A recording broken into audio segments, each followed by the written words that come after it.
안녕하세요. 오늘도 사연 살롱을 찾아주셔서 감사합니다. 저는 송도에서 5살, 3살 아들 둘을 키우고 있는 30대 후반 엄마입니다. 예전에는 저도 직장을 다니는 워킹맘이었는데 저희 둘째가 태어날 무렵 다니던 직장을 그만두게 됐어요. 건강 문제도 있었고 무엇보다 시댁 관련 스트레스가 너무 커서 이혼 위기까지 갔었거든요.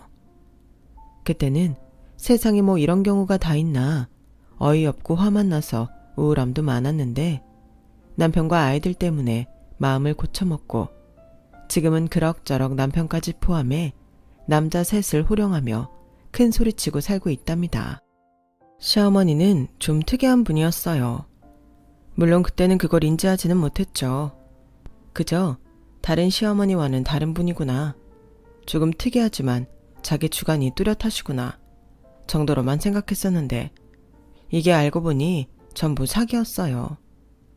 여기서 황당한 건 당한 사람이 저 하나가 아니라는 건데요. 남편은 물론이고 시누이와 시아버님까지 전부 시어머니한테 20년 가까이 속고 살았어요. 여러분은 믿기시나요? 20년 동안 함께한 가족에게 속고 살았다는 걸요. 그래서 그 충격으로 저는 이혼까지 하려고 했었는데 그러다 남편도 무슨 죄인가 싶고 아직 어린 애들 생각해서 마음을 돌렸죠. 지금 생각하면 그래도 그때 이혼하지 않아서 다행이라는 생각해요. 그만큼 저도 남편과 아이들을 너무 사랑하니까요. 그리고 무엇보다 당사자인 시어머니와는 연을 완전히 끊게 되었으니 더는 이혼의 이유도 없었는데요. 그래도 그날의 사건은 후폭풍이 대단했어요. 다른 가족들한테도 엄청난 충격이었으니까요. 그래서 5년이나 지난 지금에서 그 이야기를 한번 곱씹어보려고 사연을 신청하게 되었는데 황당하고 어이없었던 제 사연을 들어주셨으면 좋겠습니다. 저와 남편은 대학 때 소개로 만나 5년의 연애 끝에 결혼을 약속한 사이였어요. 보통의 연인들처럼 싸우기도 하고 서로가 아니면 죽겠다고 울고 짜기도 하면서 버라이어티하게 5년을 보냈죠. 그리고 30을 코앞에 두고 시댁에 먼저 인사를 갔는데요. 솔직히 5년 동안 남편을 만나면서 시댁을 간 것은 그때가 처음이었어요. 시부모님을 뵙는 것도 처음이었죠. 어쩌다였기는 했지만 밖에서 여동생, 그러니까 신우만 몇 번 본 게 다였어요. 그래서 솔직히 긴장이 좀 되긴 하더군요. 그래도 첫인상이 중요하잖아요. 그런데 그게 다였어요. 다른 것들은 크게 걱정을 안 했거든요. 왜 연애를 오래 하면 알게 모르게 상대방 집안에 대한 얘기를 종종 듣잖아요. 그런데 그때 남편은 조금 걱정되는 얼굴로 이렇게 말했어요. 나는 우리 집에 딱히 큰 불만은 없지만 엄마가 워낙 나 어렸을 때부터 자식이 당연하게 부모 덕 바라면 안 되는 거라고 10원 한 장 보태주지 않은 게 그렇게 서운했어. 대학 입학금 내준 게 마지막이었다니까. 내가 졸업하기까지 대학 등록금 만드느라 고생한 거 자기도 알지? 아직 갚아야 할 학자금 대출도 남았고. 알지. 근데 그건 어머님이 사정이 있어서 그런 게 아닐까? 자식 도와주고 싶지 않은 부모가 세상에 어디 있어? 굳이 힘들다는 말을 하기 그러니까 그러신 걸 수도 있잖아. 아니야. 우리 집이 건물이며 아파트, 오피스텔까지 부동산이 얼마나 많은데 거기에 엄마는 자기 물건은 고민도 안 하고 턱턱 산다니까. 명품 가방, 해외여행도 고민하는 거 한 번도 못 봤어. 어머 정말? 자기 어머니 좀 특이하시네? 그럼 동생은? 걔도 마찬가지지. 그래서 미란이도 딸인데 엄마 별로 안 좋아해. 걔도 나처럼 지금 학자금 대출 갖고 있을걸. 대박. 근데 아버님은 어머님이 그러시는 거 가지고 뭐라고 안 하셔? 같은 생각이신가? 뭐 그런 거겠지. 엄마가 옆에서 말하면 옆에서 뭐라고 한 적도 없었으니까. 우리 아빠가 워낙 집안일에 관심도 없고 1부터 10까지 다 엄마한테 맡겼으니까 자기는 신경 안 쓰는 거지. 집이 어려운 것도 아닌데 자기나 동생이나 좀 서운하긴 했겠다. 너무하긴 하셨네. 말도 마. 난 우리 집인데도 어떨 때는 남의 집처럼 느껴진다니까. 그래서 아마 내 예상대로라면 우리 결혼한다고 해도 돈 한 푼 보태주지 않으실 거야. 그건 자기한테 미리 말해야 할 것 같아서 자기도 기분 나쁠 수 있잖아. 그래? 결혼 비용까지 안 주신다고? 저는 그 당시 남편한테 그 말을 듣고 속으로 에이 설마 라고 생각했어요. 다른 건 몰라도 자식 혼사고 사돈네가 있는데 그러실 수 있을까 싶었거든요. 그런데 제가 인사를 갔을 때 남편의 말은 정말이었어요. 예진이라고 했지? 반가워. 내가 우리 아들 여자친구 얼굴 진짜 보고 싶었는데 이제야 보네. 말 편하게 해도 되지? 어차피 한 식구 될 사이인데. 예진이 너 우리 집에 시집 오기로 한 거 진짜 로또 맞은 거야. 들었는지 모르겠지만 우리 집이 부동산으로 돈 좀 있는 집이거든. 근데 니들 결혼할 때는 돈 한 푼도 안 해줄 생각이다. 처음부터 부모한테 의지해 버릇하면 안 되는 거잖아. 돈 귀한 줄 모르고. 나도 그랬어. 나도 네 시아버지랑 결혼할 때 한 푼도 없이 단칸방에서 시작했는데 알뜰살뜰 모아서 지금까지 읽어온 거야.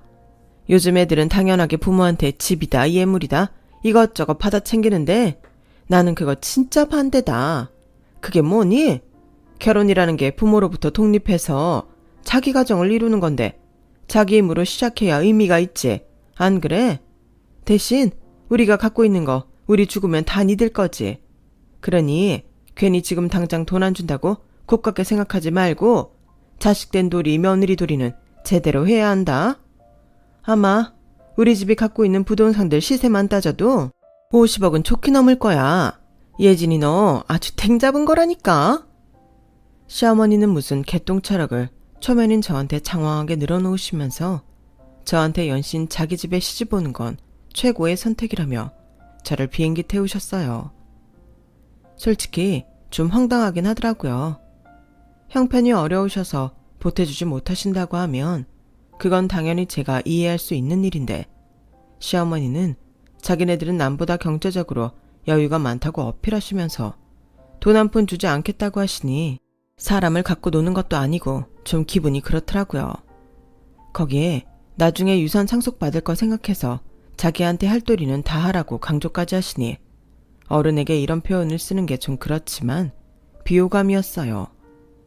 그게 자기네 집에 첫 인사 온 예비 며느리한테 할 소리는 아니잖아요. 그래서 그때는 이 결혼을 하는 게 맞나? 살짝 고민도 했는데요. 사랑이 뭔지 콩깍지가 뭔지 남편과 헤어지는 건 상상할 수조차 없겠더라고요. 남편도 자기 어머니가 그렇게 말하니 귀까지 빨개지면서 무슨 그런 소리를 초면에 하냐고 막 뭐라고 하는데 그게 또 제 눈에는 괜찮아 보였어요. 제 편을 들어주는 거잖아요. 콩깍지가 확실했죠. 그리고 저는 원래도 단순하고 긍정적인 성격이라 처음엔 당황하긴 했어도 이내 금방 그래 돈이 없어서 매달 생활비를 달라시는 것도 아닌데 이 정도면 아주 최악은 아니네 라고 생각했고 가운데서 진땀을 빼고 있는 남편을 위해 애써 웃으며 이렇게 말했는데요. 알겠습니다. 저는 괜찮아요. 어머, 이봐봐. 우리 집 며느리 될 사람은 달라도 뭐가 다르네. 여보, 당신도 우리 예비 며느리 마음에 들죠? 나는 아주 꼭 마음에 들어요. 나야 지용이랑 당신이 마음에 든다고 하면 무조건 오케이지. 예진이라고 우리 앞으로 잘 지내봐요. 지용이 엄마가 좀 까탈스러워도 사람은 똑소리 나고 괜찮아. 네, 제가 많이 배울게요. 그리고 저도 잘 부탁드려요, 아버님. 저는 그렇게 애써 예비 시부모님의 기분을 맞춰드렸어요. 그러니 남편 얼굴에는 그제야 화색이 돌더라고요. 그리고 인사를 마치고 시댁을 나오는데 남편이 제 손을 꼭 잡으며 이렇게 말했어요. 자기야, 오늘 진짜 고마워. 내가 앞으로 평생 잘할게. 아까 우리 엄마 말에 기분 나빴지? 뭐 좋다고 하면 거짓말이긴 한데 이성적으로 생각하면 자기 어머니 생각도 그건 그거대로 괜찮은 것 같아. 사람은 원래 다 다른 거니까. 그리고 내가 자기 돈 보고 만난 것도 아니잖아. 그래서 괜찮다고 한 거야. 뭘 그런 거 가지고 고맙다고. 당연히 고맙지. 요즘에 어떤 여자가 그런 걸 통 크게 이해하겠어? 우리 예진이밖에 없지.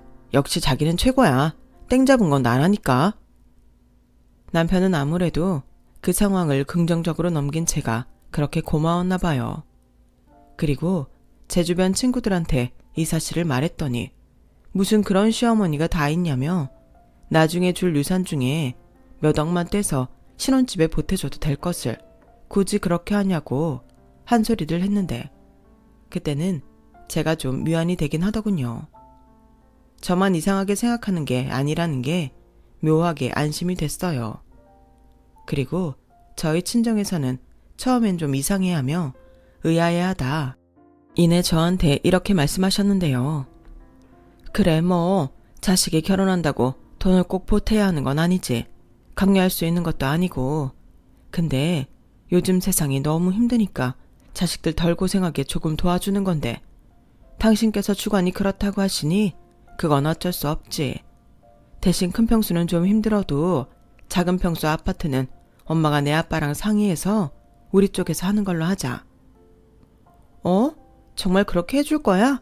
작은 평수라도 아파트는 아파트잖아. 비쌀 텐데. 그래도 남들 다 부모 도움 받아서 시작하는데 니들만 맨 땅에 헤딩하게 둘 순 없잖아. 우리 집에서는 그래도 네가 첫 혼사인데 그냥 이렇게라도 하자. 니들 안 그래도 오래 만났는데 괜히 이런 일로 속 끓일 거 없잖아. 저는 저희 엄마 말에 너무 감사했어요. 솔직히 예비시댁에서 돈 한 푼 받지 못하는 거면 저희 집에서도 돈 한 푼 받지 않아야 공평하다고 생각했는데 그러면 저희가 너무 없이 시작해야 하니 그게 막막하던 차라 엄마의 말이 가뭄의 단비처럼 느껴졌죠. 저희 친정은 시댁처럼 부동산 부자는 아니었지만 그래도 아빠가 친가 유산을 꽤 많이 상속받아 여유가 없진 않았어요.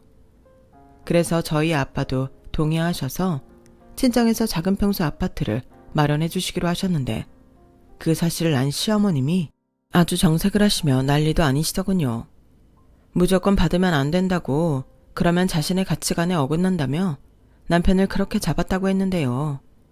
결국 제가 화가 나서 양과 똑같이 도움받지 말자고 했고 저희는 시어머니 바람대로 전세자금 대출 받아서 신혼집을 구했어요. 솔직히 당신들한테 사달라는 것도 아니고 저희 부모님이 원하셔서 해주겠다고 하시는 건데 사돈한테까지 자기 기준을 강요하는 시어머니의 태도에 기분이 좋지 않았어요. 그리고 결혼 후에야 시어머니의 진짜 속내를 알 수 있었는데요. 내가 지금에서야 말하는 건데 생각해봐라. 우리 집에서는 10원 한 장 해주지 않는데 니네 친정에서 집을 사준다고 그걸 홀랑 받으면 사람들이 우리를 뭘로 알겠어? 막말로 우리가 못 사는 집도 아닌데 괜히 여러 사람 입방아에 오를 일 뭐하러 만드냐고. 게다가 사준다고 했던 아파트도 작은 거라며. 그럼 괜히 코딱지만한 거 하나 해줬다고 니네 집에서 우리를 또 얼마나 무시할 거야. 나는 그 꼴은 못 본다. 내가 다 생각이 있고 기준이 있어서 그런 건데. 아무튼 너 너무 서운해하지 말고 우리 살아있는 동안은 착실하게 돈 무서운 줄 알고 아끼면서 살아. 우리 죽으면 넌 유산으로 돈방석에 앉는 건데 그 정도는 양심상 해야지. 안 그러니? 그놈의 유산 타령. 저는 도무지 시어머니의 의중을 알 수 없었어요. 그저 자기 체면 망가지는 게 싫어서 저희 부모님도 아무것도 하지 말라는 거잖아요. 그 어디에도 저희를 생각하는 마음이 없어 보였어요. 그래서 걸핏하면 유산 운운하면서 재산세 같은 세금을 내야 하는데 당장 현금이 없으시다며 어차피 물려받을 재산에 나오는 세금이니 대신 내라고 500만 원에서 많게는 1000만 원도 요구하셨어요. 그뿐만이 아니었죠. 당신이 친구들이랑 여행을 가는데 용돈 겸 경비 겸 300만 원을 달라시는 거예요. 너무 황당했죠. 300만 원이 턱턱 내드릴 수 있는 소액이 아니잖아요. 어머니, 300만 원이요? 도대체 어딜 가시길래 혼자 가시면서 그렇게나 들어요? 그리고 아시겠지만 저희 돈 없어요. 전세자금 대출이랑 카드값 매달 나가는데 그런 여유는 당연히 없죠. 지난번에 세금 내실 돈도 없으시다고 현금도 100만 원 가져가셨잖아요.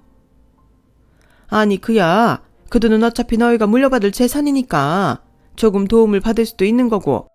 그리고 친구들 다 자식들한테 돈 받아서 여행 가는데 그럼 나만 모냥 빠지게 내 돈으로 가냐? 넌 내 체면을 정말 생각하지 않는구나. 그깟 300만 원이 뭐가 많다고. 나중에 나 죽으면 몇십억씩 받아 챙길 것들이. 죄송해요. 부동산 부자이신 어머님한테는 그깟 300만 원이지만 저희는 한 달 생활비보다도 큰 돈이라서요. 한 20만 원 정도면 드릴 수 있는데 300만 원은 정말 무리예요. 저는 최대한 제 입장을 설명했어요. 하지만 시어머니는 서운하다며 제 말을 들을 생각도 안 하셨고 급기야 남편한테 전화해서 제 흉을 그렇게 보시며 난리를 치셨다는데 그때는 남편도 화가 나서 대판 싸웠다고 하더군요. 그래서 그날 이후 저와 남편은 한마음으로 시댁에 가지 않았어요. 명절에도요. 그랬더니 시어머님이 먼저 연락해서는 그때는 자기도 너무 서운해서 그랬다며 화해를 시도하셨고 어른이 먼저 굽히고 들어오니 저희가 버티는 것도 아닌 것 같아서 그때는 저희도 그 정도에서 멈췄어요. 그리고 그 일이 있던 덕에 결혼하고 2년 가까이는 별다른 일이 없었는데요. 가끔 유산 타령을 하시긴 했지만 그것도 그냥 한쪽 귀로 듣고 흘려버리니 큰 스트레스는 아니었어요. 당장 주시겠다는 것도 아니고 그걸로 끌려다닐 일은 없었으니까요. 그러다 제가 임신을 하게 되었어요. 마침 전세 계약도 끝나서 연장을 할지 이사를 갈지 고민을 해야 하는 시기에 친정아빠가 먼저 이번에야말로 집을 해주시겠다고 하시더군요. 당연히 저와 남편은 괜찮다고 했어요. 시어머니 때문에 받기도 좀 그랬으니까요. 아빠, 괜찮아. 그리고 이번에도 시어머님이 뭐라고 하실 건데 굳이 왜 돈 써가면서 안 좋은 소리를 들을 필요 없잖아. 이사는 우리 힘으로 할게. 이젠 식구도 늘었는데 더 큰 집으로 이사해야 하지 않겠어? 그리고 애도 태어나면 힘든데 이사 다니는 것도 일이지. 그냥 이참에 아파트 하나 매매해 줄게. 니네 시댁에는 그냥 전세라고 하면 되잖아. 장인어른, 말씀은 너무 감사한데 정말 괜찮습니다. 괜히 나중에 저희 집에서 알면 속였다고 더 뭐라고 할 거예요. 저는 괜찮은데 예진이랑 장인어른한테 저희 엄마가 실수할까봐 제가 좀 그래서요. 이 사람아, 나는 괜찮아. 그냥 그 순간만 좀 참고 넘기면 되지. 집이라는 게 살 수 있을 때 사야 하는 거야. 나도 지금은 이렇게 사주겠다고 하지만 나중엔 사람 일은 모르지. 그때 가서 받을 걸 후회하지 말고 그냥 받아. 내가 결혼할 때 한 푼도 못 해준 게 한이라서 그래. 저희 친정아빠는 손주가 곧 생긴다는 생각에 이번만큼은 단호하셨어요. 그러면서 아파트는 나중에 시세가 더 오르기 때문에 살려면 지금 사야 한다며 이미 봐둔 곳도 있다고 하셨는데 그때는 저도 사람인지라 욕심이 나더라고요. 곧 아이도 태어날 텐데 부모라면 당연히 조금 더 나은 환경에서 아이를 키우고 싶잖아요. 게다가 저희 부모님이 봐둔 아파트가 친정과 꽤 가까운 곳이라 더 마음이 끌렸는데 그렇게 저희 부부는 친정의 도움을 받아 아파트를 얻게 되었어요. 물론 명의는 제 앞으로 해주셨죠. 하지만 남편은 자기 명의가 아니어도 저희 부모님께 너무 감사하다며 평생 은혜 갚는다는 심정으로 장인 장모한테 잘할 거라고 새 아파트를 보며 말했는데요. 그때는 뭔가 좀 마음이 짠하더라고요. 시부모님은 뭐 하나라도 해줄 생각이 없는데 저희 집에서는 자꾸만 뭐라도 해주려고 하니 그 마음이 저보다도 더 크게 다가갔던 모양이었어요. 그리고 저희는 일하랴 이사 준비하랴 정말 바쁜 나날을 보냈죠. 그리고 굳이 숨길 생각은 없었지만 일단 이사를 마치고 이야기할 생각으로 시댁에는 당장 말하지 않았는데요. 그렇게 등기 업무 및 이사를 마치고 집들이를 코앞에 둔 어느 날 저희 집 등기부 등본을 떼봤다며 시어머님이 전화를 하셨어요. 야, 내가 지금 니네 집 주소로 등기부 등본을 떼봤거든? 근데 이게 왜 소유자가 네 이름이 나오니? 너 이사간 그 아파트 전세 아니고 산 거니? 게다가 융자도 없는 거 봐서는 대출도 없는 거야? 아, 네. 곧 말씀드리려고 했는데 저희 이번에 이사 온 집은 저희 친정에서 사주셨어요. 곧 있으면 손주도 태어나는데 빚 갚고 이사 다니면 힘들지 않겠냐고 하셔서. 예, 너는 그런 일이 있으면 당연히 우리랑 상의를 해야지. 네 마음대로 홀랑받으면 어떡하니? 네가 생각이 있어서 그런 건데 왜 나를 이상한 사람을 만들어? 내가 전에도 말했지? 우리가 돈이 없어서 못 주는 것도 아닌데 어쩜 니네 부모님은 그렇게 사돈배려가 없으시냐? 누가 보면 친아들 아니라서 돈도 안 쓰려고 한다고 하겠다. 어머니, 아무도 그런 거 신경 쓰지 않아요. 그리고 굳이 미리 말씀드리지 않은 것도 이러실까봐 그런 건데 그냥 이번은 넘어가 주세요. 저희도 능력이 되면 당연히 어머니 말처럼 도움 안 받고 싶죠. 저도 저희 부모님 돈 당연하게 생각하지 않아요. 근데 지금은 뱃속에 애도 있고 저희가 너무 힘들어서 그래요. 알았다. 뭐 이미 서류 작업까지 끝났는데 내가 이 이상 뭐라고 하겠니? 대신 누가 물으면 너 반드시 시댁이 돈은 많은데 일부러 생각이 있어서 그러신 거다 라고 꼭 말해라. 알겠니? 저는 그게 뭐가 중요하다고 저러시나 한숨이 푹 하고 나왔어요. 그리고 일단 알았다고 대답은 했죠. 그렇게 그 일은 지나갔고 저는 저희 부모님이 해준 넓은 집에서 출산까지 무사히 하고 첫 아들과 새 가족으로 행복한 시간을 보냈어요. 친정이 가까우니 친정엄마 도움을 정말 많이 받았죠. 덕분에 저는 출산휴가 끝내고 무사히 복직할 수 있었고 시어머니는 당신 손주는 보고 싶지만 제가 봐달라고 부탁이라도 할까봐 저희 집에는 잘 오지 않으셨어요. 저는 그래서 오히려 좋았죠. 이사 오기 전에는 그래도 주말이면 시댁에 가야 했는데 이사 후에는 시어머님 집이 아닌 밖에서 밥이나 먹자고 하셔서 너무 좋더라고요. 남편도 좋아했어요. 그뿐만이 아니었죠. 저희 친정은 저와 여동생이 있는데 첫 손주고 첫 조카라 그런지 제가 아무 말도 하지 않았는데도 제발 아이 좀 맡기고 데이트나 가라며 성화를 부렸고 그래서 아이러니하게도 아이 낳고 생활의 질이 더 좋아졌어요. 저는 회사 일에도 더 집중할 수 있으니 승진까지 하게 됐죠. 그때 저는 앞으로도 계속 이런 삶을 살 거라고 생각했어요. 그런데 아이가 돌이 지날 무렵 저는 둘째를 임신하게 되었는데 시어머님이 잠깐 보자시며 회사 앞으로 찾아오셨더라고요. 어머니, 여기까지 무슨 일이세요? 왔니? 너 몸은 좀 어때? 조금 더 있다가 일을 갔지 뭐가 급하다고. 승현이도 아직 어린데 둘째를 가져. 그러게요. 저희도 계획이 없었는데 이렇게 됐네요. 그래도 저희한테 온 아가인데 기쁜 마음으로 품어야죠. 그야 그렇지만 에휴 그래. 원래 하나보다는 형제 남매가 있는 게 낫다. 말이 나와 하는 소리지만 우리 미란이도 지 오빠를 엄청 따랐어. 그랬어요? 아, 요즘 아가씨는 어떻게 지내고 있대요? 그때 만나고 있다는 사람하고는 아직도 만나요? 말도 마라. 그 남자 집에서 그렇게 우리 미란이랑 결혼시키고 싶다고 한다는데 내가 요즘 그래서 머리가 다 아프다. 미란이 지금 살고 있는 원룸 계약이 3달 뒤에 끝나거든. 그래서 겸사겸사 결혼 얘기가 나오고 있는데 딸은 또 아들이랑 다르네. 아무래도 그렇죠. 여자 쪽에서 신경 쓸 일이 더 많잖아요. 혼수며 예단이며. 그 남자 집이 좀 산다고 들은 것 같은데. 그래, 그래서 더 골치야. 그냥 이런 거 저런 거 표 안 나게 할 바에는 집이라도 하나 하는 게 낫지 않을까 싶고. 집이요? 아가씨한테 집 해주시려고요? 아니, 그냥 생각이 그렇다고. 너도 알지? 난 죽기 전까지 자식들한테 돈 줄 마음이 없어. 그래야 공평하지. 그냥 딸이라서 걱정이 많다. 뭐 그런 거야. 조건으로 보면 결혼할 집도 나쁘진 않은 것 같고. 저는 어머님이 웬일로 자식 걱정을 하나 싶었어요. 참고로 저희 신우도 서울에 있는 회사에 취직해서 경기도인 본가에서 독립하려고 집에 월세 보증금을 부탁했는데 저희한테 그렇듯 자기 주관상 안 된다고 거절당했대요. 그래서 다 큰 여자가 고시텔에서 근 4년을 지내다 지금 살고 있는 원룸 월세를 얻었는데 그 때문인지 신우는 더 자기 집에 애정이 없어 보였어요.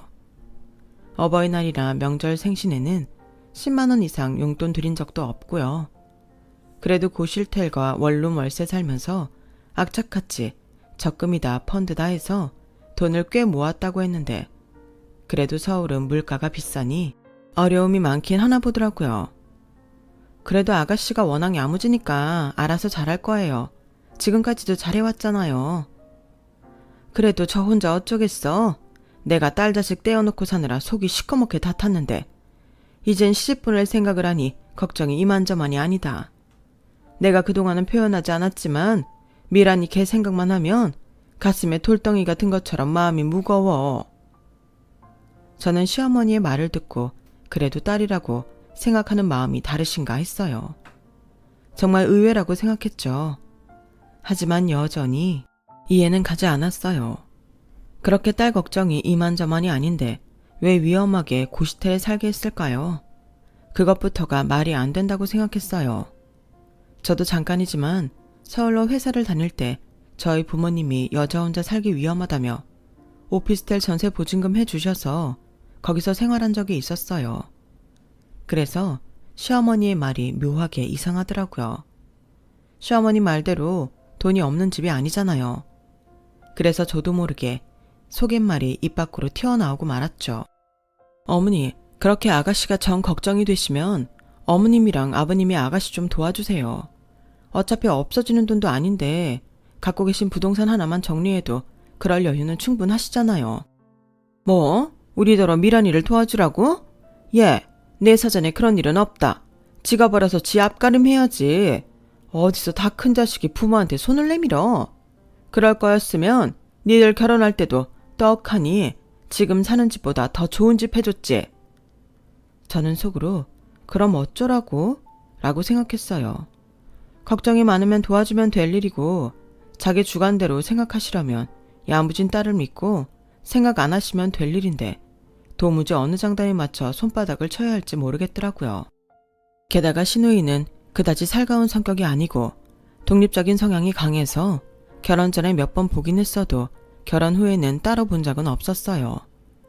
그러니 가족이라도 그렇게 큰 친분은 없었는데 저도 그렇고 신우도 큰 불만이 없었어요. 저도 그게 낫다고 생각했고요. 어느 정도 거리를 유지하는 편이 서로 감정을 상할 일이 없다고 생각했는데 시어머니는 애교도 없고 살갑지 않은 당신 딸에게 서운한 게 이만저만이 아니라고 하더군요. 내가 내 얼굴에 침 뱉는 것 같아서 말은 안 했지만 미란이 걔가 나한테 뭐 해준 게 있니? 다른 집 딸들은 자기가 먼저 엄마를 그렇게 챙긴다고 하던데 화장품이다 옷이다 죄다 사다 나르기 바쁘다고 내 친구들이 얼마나 자랑을 하는 줄 알아?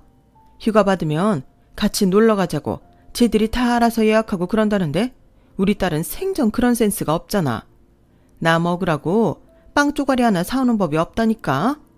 그냥 무슨 세금 내듯이 의무처럼 겨우 10만 원 주는데 나 정말 불만 많다. 그래도 지 낳아서 키워준 애민데. 그리고 그때는 시어머니한테도 살짝 짜증이 났어요. 자식들한테 그렇게 매정하게 굴면서 당신은 바라는 게 뭐가 그렇게 많은지 시누이가 오죽했을까 싶었어요. 거기에 안 도와줄 거면 돈 있다는 소리나 하지 말지. 왜 사람 약을 올리는 걸까요? 그래서 그 뒤로 저는 그냥 시어머니의 말만 들을 뿐 아무 말도 하지 않았는데요. 그래서 그런지 분명 용건이 있어 보였는데 그냥 가셨어요. 결과적으로 자기 딸 걱정과 험담만 하시고 가신 거죠. 저는 그러거나 말거나 했어요. 그리고 집에 와서 남편한테 낮에 시어머니가 오신 일을 말했죠. 그랬더니 엄마도 참 이상해. 미란이 걔가 괜히 그러나? 걔가 집에 맺힌 게 좀 많아. 원래 미술하고 싶어 했거든. 학교에서 재능이 아깝다고 조금 더 준비해서 미대 보내라고 했는데 엄마가 다 한통 속으로 자기 돈 쓰게 하려고 그런다고 딱 잘라버렸어.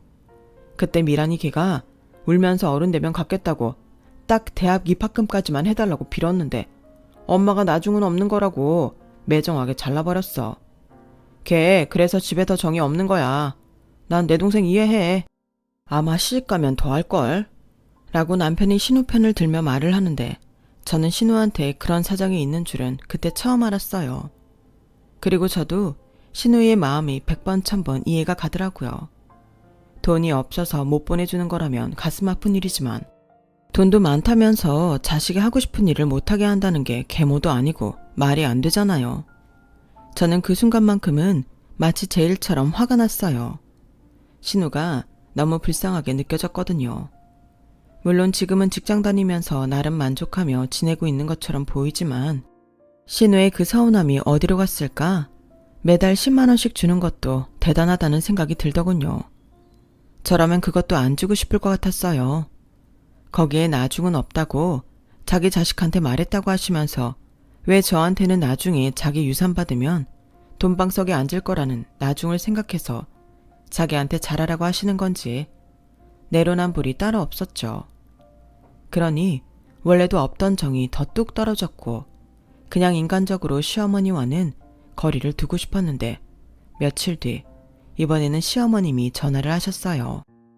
이번에도 마찬가지로 자기가 딸이 너무 걱정이라며 운을 떼시더군요. 이쯤이면 저한테 뭘 바라시는 게 있다고 저는 판단해서 더 촉각을 세우고 전화통화를 했는데 드디어 시어머님이 당신의 검은 속내를 드러내시더군요. 아휴, 그래도 지 오빠는 처가 도움을 받긴 했지만 집까지 마련하고 결혼해서 잘 사는데 아무리 미란이 걔가 아니라고 해도 지 오빠가 좀 풀었겠지? 어쩌면 그래서 더 집에 정을 안 붙이려고 그러는 것 같아. 너무 그렇게 생각하지 마세요. 사람 상황이라는 게 있는 거잖아요. 딸이라고 뭐 다 살갑고 그러나요? 그래도 아가씨는 야무져서 잘 살 거예요. 예비 신랑도 괜찮은 사람이라면서요. 회계사라고 했던가? 그야 그렇지만 그래도 나는 걱정이 많지. 어제 미란이가 그러는데 그 집에서 신혼집을 글쎄 반반씩 하자고 했단다. 서울 집값이 뭐 반이라고 해도 얼마인데. 아, 하긴 그건 그렇죠. 그럼 그렇게 걱정되시면 어머니 좀 도와주세요. 다른 사람도 아니고 딸인데. 저는 남편한테 들은 것도 있고 해서 또다시 제 마음의 소리가 입 밖으로 나갔어요. 그런데 이번에는 먼저 번과는 다른 반응이 오더라고요. 그래, 나도 이제는 좀 도와줘야 하는 게 아닌가 싶기도 해. 너무 내 주관만 내세운 것 같아서 미안하더라고. 근데 내가 지난번에 좋은 땅이 있길래 하나 샀거든. 그래서 현금이 씨가 말랐다. 너도 알잖아. 내가 또 부동산 보는 안목이 높아. 그래서 우리 집이 부동산 부자인 거지. 그리고 원래 부동산 많은 집이 현금이 없다. 그래서 도와주고 싶어도 도와줄 수가 없어. 이제 와서 잘 오르고 있는 걸 팔 수도 없고. 그래서 하는 소린데 니네 친정은 우리랑 다르게 통장에 돈을 묶어놓는 스타일이시지? 네? 저희 친정이요? 그래. 그래서 니네 아파트를 현금으로 턱 하고 사주셨잖아. 뭐 투자나 그런 데는 관심이 없으셔서. 그러니까 그래서 하는 말인데 요즘 사돈 네분은 어떻게 지내셔? 집안에 뭐 골치 아픈 일은 없지? 사돈 처녀도 이제 시집을 가야 할 텐데. 아, 제 동생은 아직 결혼 생각이 없나 봐요. 만나는 사람도 없고 지금은 일하고 자기를 위해서 돈 쓰는 게 좋다고 하네요. 저희 부모님은 하고 싶은 대로 하라고 하시는 주의고. 가만 보면 너희 부모님도 정말 대단하셔. 자식들 일일이 다 챙기시고 그러면서도 그 정도 여유를 갖고 계시다니. 그게 보통 일이 아니야. 난 니네 부모님 정말 존경한다. 저는 이건 또 무슨 꿍꿍인가 싶었어요. 결혼하고 저희 부모님에 대해 좋게 말씀하시는 거 들은 적 없거든요. 그런데 무슨 바람이 불어 연신 저희 부모님을 존경까지 운운하며 추켜 세우시는지 저는 더 긴장의 끈을 바짝 조였어요.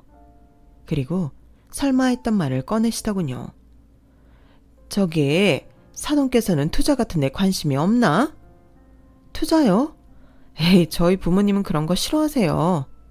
아니, 다른 데가 아니고 나한테 현금을 좀 융통해 주셨으면 해서. 아까도 말했지만 이젠 나도 우리 딸 도와주고 싶어. 집장만 하고 안정적으로 잘 사는 니들 보니까 내가 마음이 더 짠해서 안 되겠다. 괜히 결혼 전부터 그깟 돈 몇 푼에 자존심 구길 거 뭐 있니? 그런데 지금 우리는 현금이 없고 그래서 사돈 도움을 좀 받고 싶어서. 물론 그냥 달라는 건 아니야. 저기 그래도 그건 좀 그렇죠. 어머님이랑 아버님이 없으신 분도 아니고 갖고 계신 부동산 중에 하나만 정리해도 될 일을. 정리하기 싫으신 거면 담보대출은 어떠세요? 뭐 대출? 얘 큰일 날 소리 하네. 우리 나이가 몇인데 대출을 받니? 그걸 언제 다 갚으라고. 나는 절대 싫어.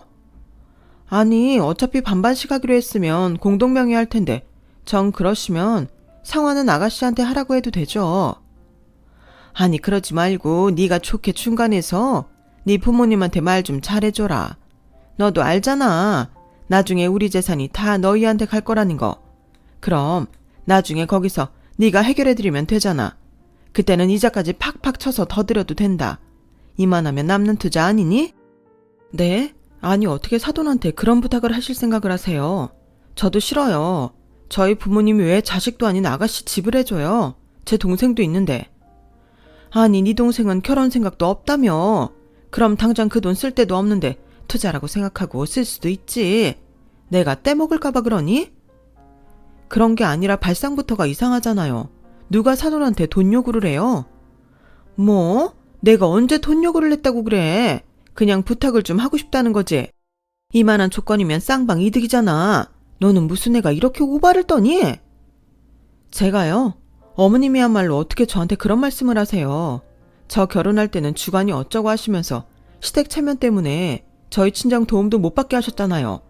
저는 저희 집 딸인데 그러셨으면서 이제 와서는 사돈 처녀 결혼하는데 투자하라고 돈을 해주라고요?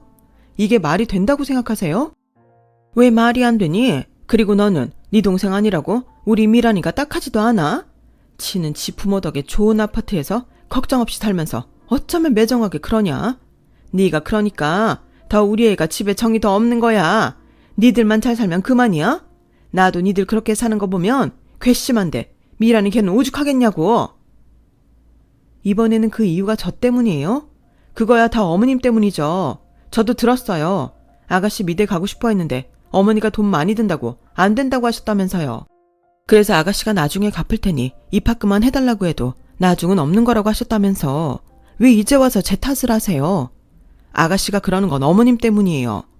딸 걱정이 그렇게 많으시다면서 딸이 고시텔에 가는 건 괜찮으셨잖아요. 왜? 이번에도 그놈의 체면 때문에 그러신 거죠? 그쪽 집에 반반하자고 하니 안 해주면 체면 구겨지니까. 그렇다고 저희 때처럼 한 푼도 못 해준다는 말은 못 하시겠고. 그래서 남인 저희 부모님한테까지 손 벌리시는 거잖아요. 저는 돈도 있는데 왜 그러시는지 모르겠어요. 아, 답답해. 이렇게 말이 안 통해서야 내가 너한테 무슨 말을 하니? 됐다. 그리고 너, 네 부모 믿고 그러나 본데 그러는 거 아니야. 나는 네 CM이다. 너 나한테 실수하는 거야? 그렇게 시어머니는 전화를 끊으셨어요. 실수 어쩌고 하는 게 이제부터 저를 막 부려먹겠다는 선전포고로 들리더라고요. 그래서 열받아서 남편한테 전화해 모두 다 말해버렸어요. 화도 엄청 냈죠. 어떻게 사돈한테 자기 딸 시집갈 돈 해달라는 말을 하시냐고요. 그러면서 그 돈 안 해주면 시집살이 시키겠다는 듯 그렇게 말씀하시니 저는 임신한 몸이라도 이혼하고 싶다고 했어요. 그러자 남편이 펄펄 뛰며 자기가 알아서 해결한다고 하더군요. 뭐 그 결과 남편이랑 시어머니는 또 대판 싸웠어요. 남편이 처가덕에 집장만 해서 자기도 염치가 없어 죽겠는데 어떻게 자기 동생까지 거기에 얹히냐고 막 뭐라고 한 모양이었는데 그래서 그 불똥이 시누이와 저한테까지 튀고 말았어요. 아니 너는 입도 참 싸다. 그걸 너만 알고 있으면 되지. 무슨 부모 자식 갈라놓으려고 네 남편한테 홀라당 말을 하냐? 그래서 집안 분란 만들어 놓으니 좋냐? 좋아? 어머니 왜 저한테 그러세요? 먼저 말도 안 되는 말씀하신 건 어머니시잖아요. 저는 그이한테 가서 따지라고 안 했어요. 그냥 이렇게 살기 싫으니까 이혼하고 싶다고 했죠. 그게 그 소리잖아. 임신한 게 무슨 벼슬이라고? 엄마 그만해. 내가 언제 엄마한테 돈 해달라고 했어? 나 대학 입학금도 내가 벌어서 해결했어. 그리고 오빠 어떻게 결혼했는지 뻔히 다 봤는데 내가 엄마한테 돈 해달라고 할 줄 알았어? 왜 사람이 하지도 않은 말을 해서 올케 언니 앞에서 사람 쪽팔리게 만들어? 아니 나는 네가 걱정돼서 도와주려고 했지. 도와주려면 엄마 아빠 부동산을 팔아서 도와줘야지. 왜 올케 언니네 집 돈을 탐해? 내가 들어도 말이 안 되잖아. 그리고 정말 그 부동산이라는 거 있긴 있어? 난 정말 그거부터가 의심스러워. 이참에 등기부 등본 좀 떼보자. 엄마가 말한 재산이 정말 있는지 나 확인하고 싶어. 뭐야? 네가 지금 나한테 그게 할 소리니? 왜? 맨날 있다고만 들었지 확인한 적이 없잖아. 나중에 물려준다 뭐 어쩐다 말만 하지? 말만 하지 말고 보여줘. 신우이는 그야말로 눈이 돌아 있었어요. 아마도 그동안 쌓인 게 터진 거겠죠. 그리고 그 말을 들어보니 저도 그 실체를 확인하고 싶더라고요. 그리고 결국 시누이는 집요하게 시어머니를 압박하더니 시아버님의 동의를 얻어 재산 조회를 신청했고 그 결과는 저희 모두를 충격에 빠뜨리고 말았어요. 그렇게 많다고 우기셨던 건물과 땅은 하나도 없었어요. 그나마 아버님 이름으로 부산에 있다는 상가 건물도 시어머님이 저희 결혼하기도 전에 팔아버리신 것 같은데 시아버님이 그걸 이제야 아신 거예요. 당연히 시아버님은 완전히 열받아서 그 돈 다 어디에 썼냐고 시어머님을 몰아붙였고 도대체 뭘 하신 건지 시어머니는 아무 말도 못 하시더군요. 그리고 불안하셨던 아버님은 곧장 채무 조회도 하셨는데 시어머니 앞으로 몇 억의 빚이 있으셨어요. 결국 있다고 한 모든 부동산은 단 하나도 없고 없다고 한 빚만 있었던 거예요. 저는 땡 잡은 게 아니라 제 무덤을 판 거죠. 재산이야 없어도 그만인데 빚이 있다고 하니 그 순간은 저도 헉 했으니까요. 그러면서 저희 부모님께 현금 융통까지 하려고 했더니 정말 소름이 끼쳤어요. 그리고 그제야 알았죠. 주간 어쩌고 하신 것도 다 당신 돈 없는 거 들킬까 그러셨던 거예요. 그리고 돈 없는 거 알면 자기가 무시당할까 있지도 않은 재산 운운하며 그렇게 온 가족을 속이신 거죠. 너무 황당하지 않나요? 저는 그렇다고 쳐도 시아버님과 남편 그리고 신우까지 그 사실에 넋이 나가 있더라고요. 왜 아니겠어요? 그렇게 수십억 자산가인 척 유난을 떠셨는데 온 가족이 다 속았으니 그 원망이 대단했죠. 결국 시아버님은 더는 서기꾼과 살 수 없다며 이혼 소송과 함께 집을 나가버리셨어요. 그나마 다행인 건 시아버님 명의 앞에 집은 그대로였다는 건데 시아버님은 그걸 팔아 다른 곳으로 잠적해버리셨어요. 거기에 신우는 이렇게 결혼하면 안 될 것 같다며 파혼까지 했는데 솔직히 그건 좀 마음이 아팠어요. 결혼까지 생각하다 자기 부모 때문에 파혼이라니 제가 다 속이 쓰리더라고요. 하지만 신우의 마음은 확고했어요. 자기는 대등하게 결혼하고 싶은데 괜히 예비시댁에 이 일로 책 잡히고 싶지 않다며 나중에 결혼을 하더라도 자기 힘으로 하겠다고 하더군요. 그렇게 저희 시댁은 시어머니의 초대형 거짓말로 완전히 산산조각이 났어요. 시아버님은 지금도 어디서 무얼 하는지 알지도 못하고 신우이와는 더 멀어졌죠. 그 와중에 저는 스트레스를 많이 받아서 그런지 몸이 안 좋아졌고 힘들게 아이를 출산했는데요. 하마터면 저도 아이도 위험할 뻔했어요. 제가 임신 중독으로 거의 깨어나지 못했거든요. 거기에 둘째 아들도 태어나자 자기가 호흡을 하지 못해 난리였는데 그래서 남편이 제가 깨어날 때까지 매일 울면서 지냈다고 하더군요. 이제 자기한테는 저랑 아이들밖에 없다면서 그렇게 매일 울었다고 했어요. 오죽하면 제 동생이 저보다도 자기 형부가 잘못될까봐 무서웠다고 하는데 아마 집안에 그 일이 있고 난 후라 남편이 더 그랬던 게 아닐까 싶었죠. 그리고 저희 부모님도 모든 사실을 다 아시고는 저희 남편을 더 챙기려 하셨는데 어째 그러면 그럴수록 남편의 마음은 더 공허해져만 갔다고 했어요. 그렇게 저는 거진 보름 만에 의식을 회복했고 아이도 무사히 퇴원할 수 있게 되었는데요. 문제는 시어머니셨어요. 저라면 염치가 없어서 나타나지 못할 것 같은데 당신 살 길이 막막하다 보니 지푸라기라도 잡는 심정으로 자꾸만 저와 남편을 찾아와 도와달라고 하셨는데요. 당연히 저는 몸이 힘들어서 그걸 감당할 수 없었고 회사까지 그만두게 되었는데 보다 못한 남편이 큰 결심을 하더군요. 저한테 멀리 이사를 가자고 했어요. 그리고 그 말을 들은 저희 친정도 그게 좋겠다고 함께 이사를 가자고 하셨는데 얼마나 일이 빨리 진행이 됐는지 정신을 차려보니 지금의 송도로 제가 이사를 와 있더군요. 저는 몸 회복 때문에 병원과 집을 오가야 했는데 그러면서 저와 남편은 핸드폰 번호까지 바꿔버렸죠. 만약 이렇게 했는데도 또 찾아온다면 그때는 접근 금지 신청을 할 생각이었어요.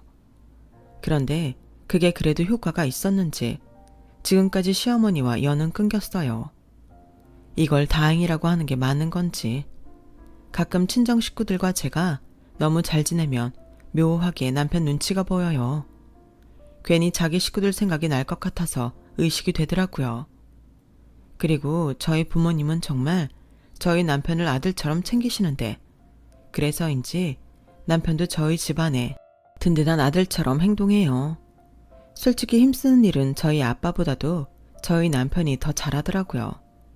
요즘은 가구도 조립이 많은데 그럴 때면 항상 저희 남편이 부르지도 않았는데 해결하러 저희 친정을 가곤 합니다. 저희 아빠는 눈도 침침하시고 설명서가 그렇게 어렵대요. 그러니 저희 엄마의 사위사랑이 말도 못해요. 아우, 우리 집에 청서방은 없었으면 어쩔 뻔했어. 이런 가구 하나 조립도 못하는데 청서방이 없으면 나는 이제 불편해서 못 살아. 우리 내일 청서방 좋아하는 아롱사태 수육 먹으러 갈까? 장모님, 참, 제가 요즘 장모님 때문에 살이 쪄서 맨날 승현이 엄마한테 혼나요. 누가 감히 내 사위를 혼을 내? 이놈의 기집애 안 되겠네. 그러지 말고 내일은 무조건 수육이야. 예진이 빼고 자네랑 나 둘만 가자고. 알겠지? 네, 장모님. 역시 우리 장모님은 내 편이라니까. 당연하지. 자네는 나한테 사위가 아니라 아들이야, 아들. 또 시작했네. 사위사랑은 장모라고 하더니 나랑 우리 언니만 불쌍하지. 어쩔 때는 엄마가 시집간 것 같아. 언니도 좀 뭐라고 해. 냅둬. 둘이 좋다는데 나는 빠질란다. 너도 질투나면 얼른 시집가. 엄마 막내 사위 생기면 변하겠지. 저는 이렇게 살아요. 집집마다 저마다의 사연이 있잖아요. 웃고 있는 남편을 보면 그 마음도 속도 부디 함께 웃고 있길 바랄 뿐입니다.